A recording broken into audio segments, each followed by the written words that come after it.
টাউনের প্রত্যেক নগরবাসীকে জানানো যাইতেছে যে বাইক চালানোর সময় চালক এবং আরোহী দুজনেই অতি অবশ্যই হেলমেট ব্যবহার করবেন। বাইকে দুজনের অধিক যাত্রী উঠবেন না। আর 3 জন যদি ওঠে তাহলে মোটর ধারা আইন অনুযায়ী 1000 টাকা জরিমানা হইবে এবং বিনা হেলমেটে যাতায়াত করলে মোটর যান আইনের অনুযায়ী 129 ধারায় 1000 টাকা জরিমানা হইবে। প্রত্যেক শহরবাসীকে জানানো যাইতেছে যে যত্রতত্র গাড়ি পার্কিং করবেন না।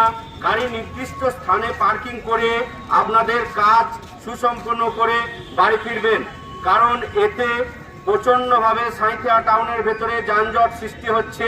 এই যানজট মুক্ত রাখার জন্য আপনাদের সহযোগিতা একান্ত প্রয়োজন। 4 চাকা গাড়ির যিনি চালক এবং পাশে যিনি আরোহী থাকবেন দুজনেই সিট বেল্ট ব্যবহার করবেন। সাঁইথিয়া শহরবাসীর উদ্দেশ্যে প্রত্যেক নগরবাসীকে জানানো যায় অতি অবশ্যই হেলমেট ব্যবহার করুন এবং বাইক চালক এবং আরোহী দুজনেই হেলমেট ব্যবহার করবেন। হচ্ছে যে আপনারা মোটর বাইক চালানোর সময় অতি অবশ্যই চালক এবং আরোহী উভয়ে হেলমেট ব্যবহার করুন। চালক এবং আরোহী উভয়ে হেলমেট ব্যবহার করুন। দুজনের অধিক মোটর বাইকে যাতায়াত করবেন না।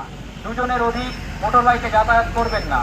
দুজনের বেশি মোটর বাইকে যাতায়াত করলে নির্দিষ্ট ধারায় 1000 টাকা জরিমানা করা হইবে এবং হেলমেট না পরে চালালে 1000 টাকা জরিমানা করা হইবে। এছাড়াও 4 চাকার চালক এবং সামনের সিটে বসা আরোহী উভয়েই সিট বেল্ট ব্যবহার করুন।